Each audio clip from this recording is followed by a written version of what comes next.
Good morning, and thank you for being here.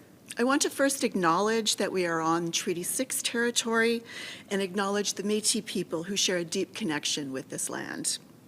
Today I'm joined by disability advocate and accessibility consultant Zachary Weeks and Daryl Leary, who was instrumental in organizing a petition and got almost 6,000 signatures urging the government to stop ADAP, and I was actually able to read his essay in the Alberta Chamber. Now, today marks 1 month until the transition from AISH to ADAP, or more appropriately, the dismantling of AISH. Now, what I want to tell you and be very clear about this, all of the things that the UCP government have been saying about ADAP and why they're doing it is a lie. They are lying. They have been lying to Albertans. They have been gaslighting people with disabilities for over a year now. Now, let me be crystal clear. This government is saying the new ADAP program will be beneficial to people with severe disabilities because it will allow them to work.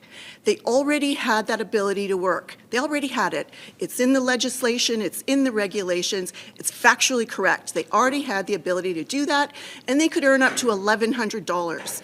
Now this government is taking that right away from AISH recipients to earn that much money, and they're saying they're putting them on a program that will allow them to work and earn lots of money. The only problem is it is less than they could earn before, and the core benefit is $200 less than it was before. They have been lying.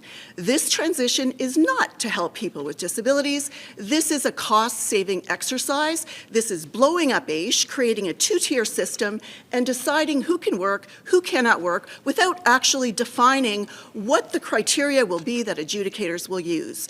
So naturally, people are terrified, they're afraid. We know this is not going to work. We're in a recession. There are no jobs. To expect that 40 or 50,000 people are going to be able to find jobs instantly is ridiculous and dangerous. And that's why we are here right now saying, please listen to all of the people that are urging you to stop this dangerous transition before it's too late. Listen to our voices. I'd like you to listen to Zachary Weeks, who also has a message for this UCP government. Thank you very much, Marie, and I think it's clear to say that every day I am seeing message after message from people with disabilities across Alberta. These are real people reaching out, and they are absolutely terrified of transitioning from AISH to ADAP, and they have every right to be. Now, we're talking about individuals with severe disabilities, people who already face enormous barriers just getting through their day.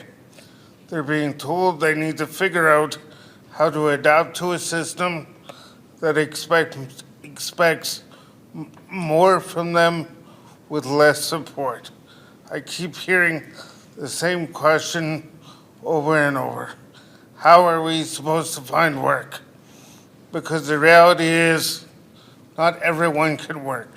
Some people simply do not have the physical or cognitive ability to enter the workforce. And even for those who do, where are the supports?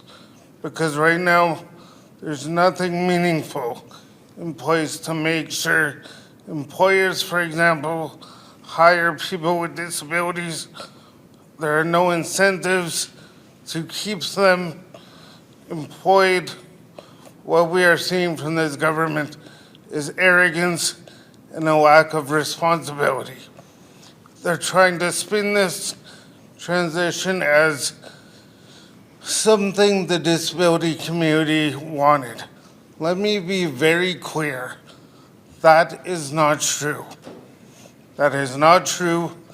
This is not what my community asked for. This is not what Albertans with disabilities asked for.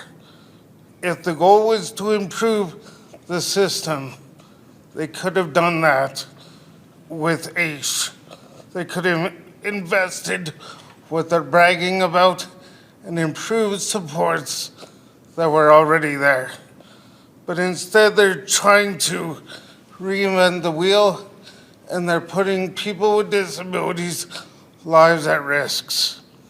Now, municipalities across Alberta have also spoken out against these changes. I'm going to list them out because there are many.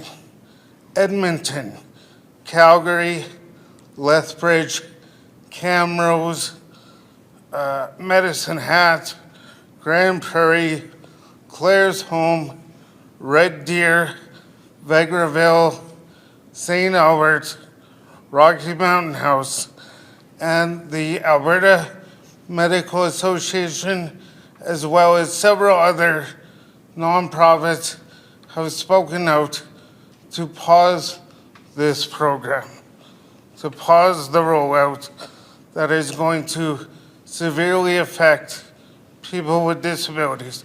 Now, behind all of this, there's a very real and very serious human impact. People are telling us they do not know how they are going to survive this transition. Some are in crisis. I'm getting messages from people every day that are ready to end their lives. That is the reality we're dealing with here. 1 month out from this transition, I am asking the government to do the right thing to stop dismantling AISH and stop the transition to ADAP. And this is for the Premier, Danielle Smith, and all the ministers and all the UCP staffers and the voters. Are you going to look the people in the eye, the families in the eye of the people that killed themselves because of your recklessness and carelessness against our most vulnerable? Will you be at the funeral sitting beside me? I don't think you will. Because if you were leaders, you would stop this, you would drop the games, you would tell the truth, and you would listen to people with disabilities and their families. Thanks, Zach. Thank you, Zachary. And now I'd like to turn it over to Daryl Leary.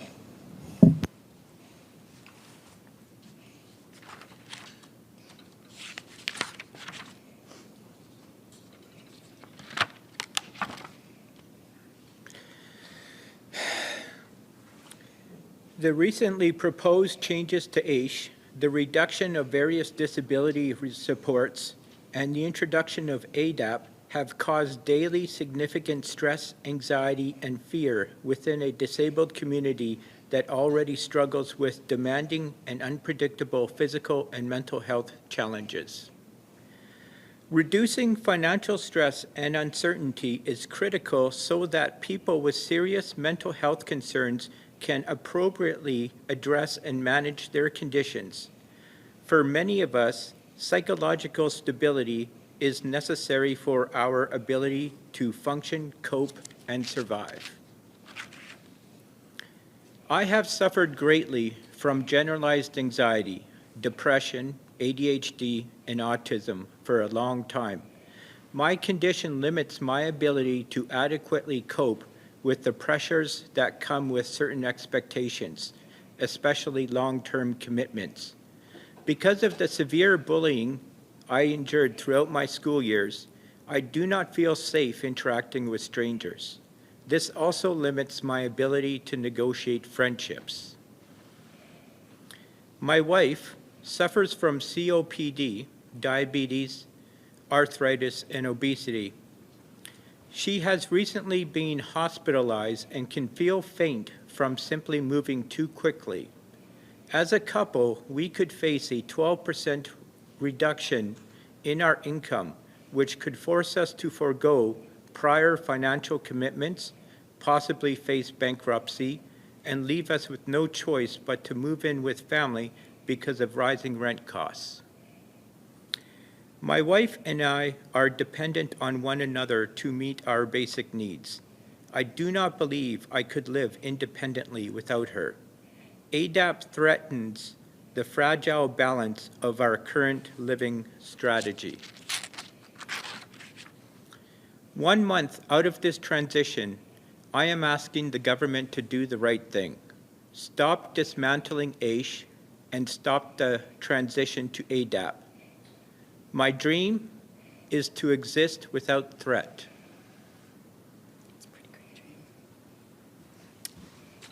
Thank you. That's a wonderful dream.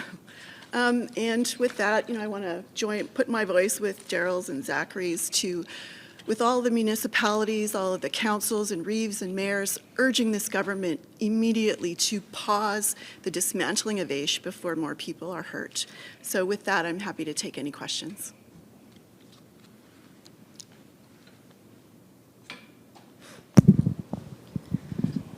Okay, so we're gonna start with questions in the room.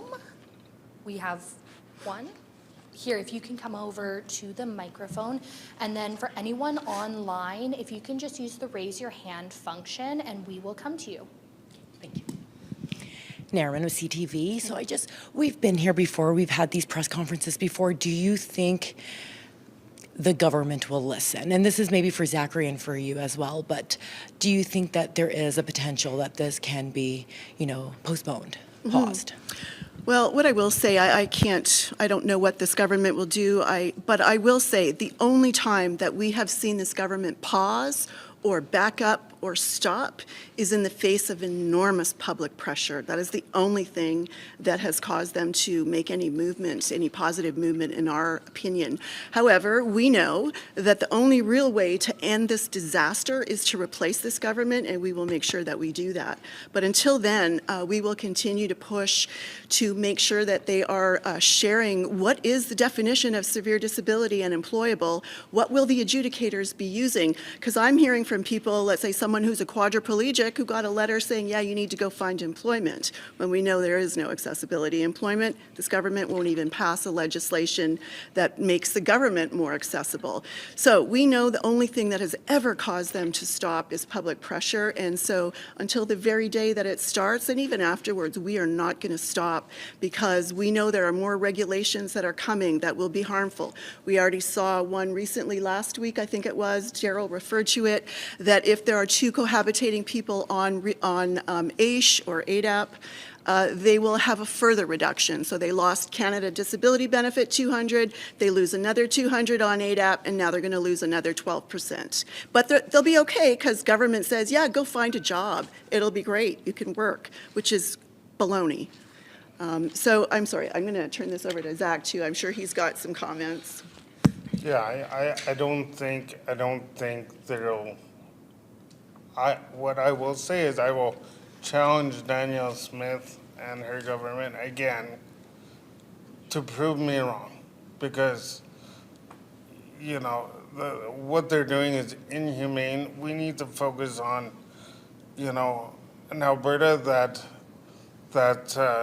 treats people as humans, not as numbers, not as budget cuts.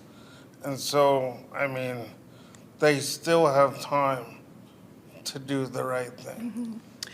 I just want to add one thing that I was just thinking about. Now, this government has spent just over $60 million they're saying to create these new jobs for people that will be leaving AISH. Now, they've hired, I think, 60-some contractors, private contracts. We have no idea who they are. What I'm hearing from the disabled community is there wasn't a public RFP. Some people got phone calls, were asked to bid. We don't know who these organizations are, but yet we know this government, when they transition people to this new program, is going to start having steps in place for people to say, okay, well, are you doing a job search? Are you participating in this program? Who have you called for work?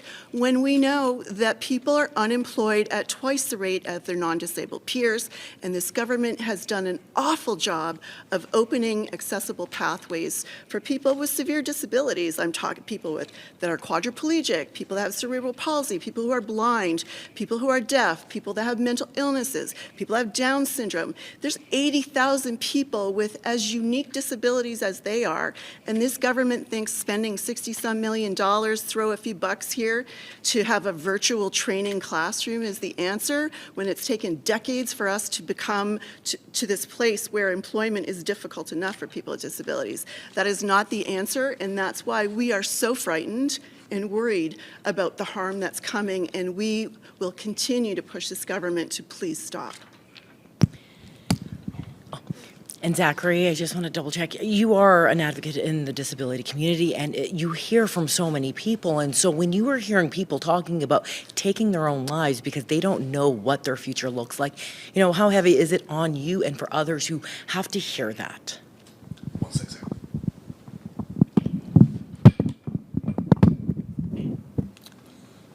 Well, it has been tremendously heavy to hear these sort of comments, and you know, to think that we're at a place in society right now where people are willing to end their lives because they are not getting the supports they need. Nobody is listening to them. They're punching down on people with disabilities, seniors, LGBT, Indigenous. I mean, the list goes on. But it is tremendously heavy on my mindset, and that is why I am pushing so hard as I can, and I'm grateful for every other ally that has stepped up to raise concern around these changes that are forthcoming. But we need to, and I would ask, I am an ally to the Indigenous, I am an ally to the LGBTQ, I am an ally to the seniors, I'm an ally to rural Albertans. They need to, will you please be an ally to people with disabilities. Albertans do not, real Albertans do not believe in forcing people to kill themselves because of some budget line. You know, I just want to give a good example of the lack of accessibility. Even so, people are starting to get their letters. Actually, last week, telling them, are they going on ADAP or are they going on AISH? Are they staying on ADAP or going back to AISH? And the letter is 2 pages long. It uses a lot of government jargon and words that we use as elected people. But I had so many messages and emails, people that couldn't even understand the letter. Yeah. They didn't actually understand that they were being moved or what the requirements were for them. And this is the way it's been. Government services are not even accessible to people with disabilities. I mean, your screen reader can't even, you can't even use your screen reader to read the letter that you received. So the lack of accessibility, the lack of awareness just gives you an idea of the depth of the danger that people with disabilities are facing with this $200 cut and then this requirement to go out and demonstrate that you're finding work. You know, 1/3 of the people on AISH don't live in the big cities. And if you think getting around with a disability is easy, you're sadly mistaken. And these are people that are going to lose more because they can't demonstrate successful job search. And that's the kind of transition that's going on right now. So like Zach said, we need every person to tell this premier and your MLA to stop this disastrous move before it's too late. Okay, we're going to move online to questions. We have got Hiba from City News Edmonton. Your line should be open. Oh, please unmute yourself.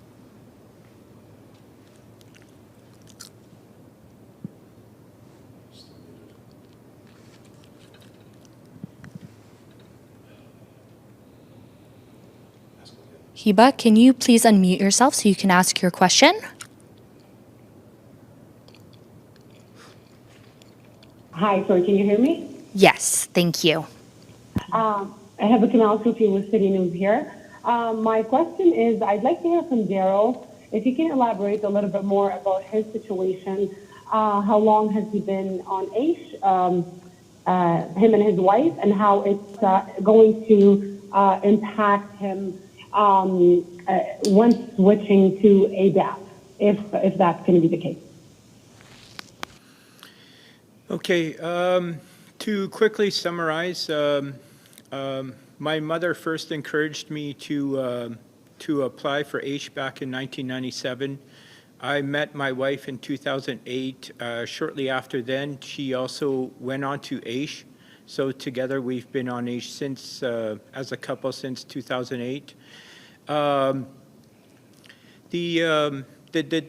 newest legislation, which was published just a day before the end of spring session, so it couldn't be debated in legislature, was that in August, couples that share either AISH or ADAP will see a 12% reduction in income.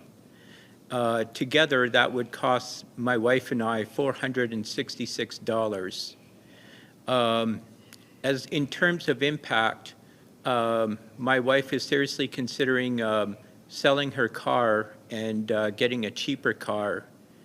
And I'm also possibly looking at credit counseling because we just have to possibly forego on previous financial commitments when we thought for decades that we could depend on what was originally assured income.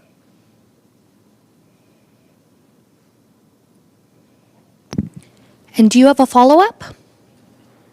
Yes, thanks, Daryl, for answering my question. Just a quick, I saw your post on Facebook about your essay or basically petition being considered in the legislature.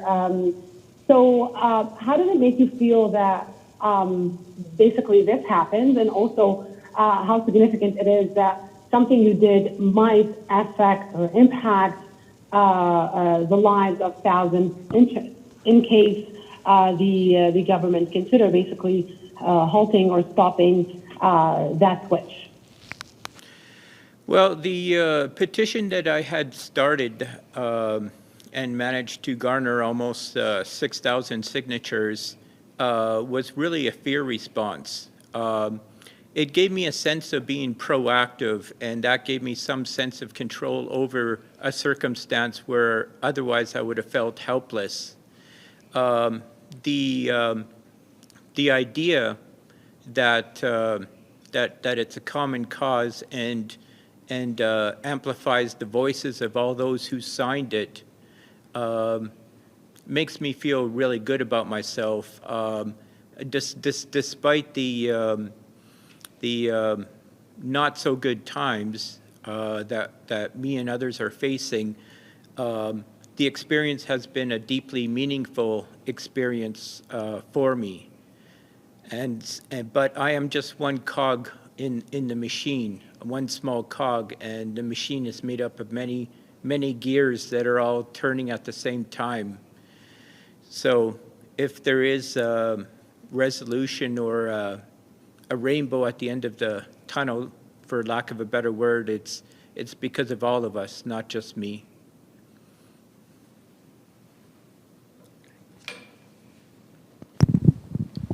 Okay, thank you all. That concludes our press conference today.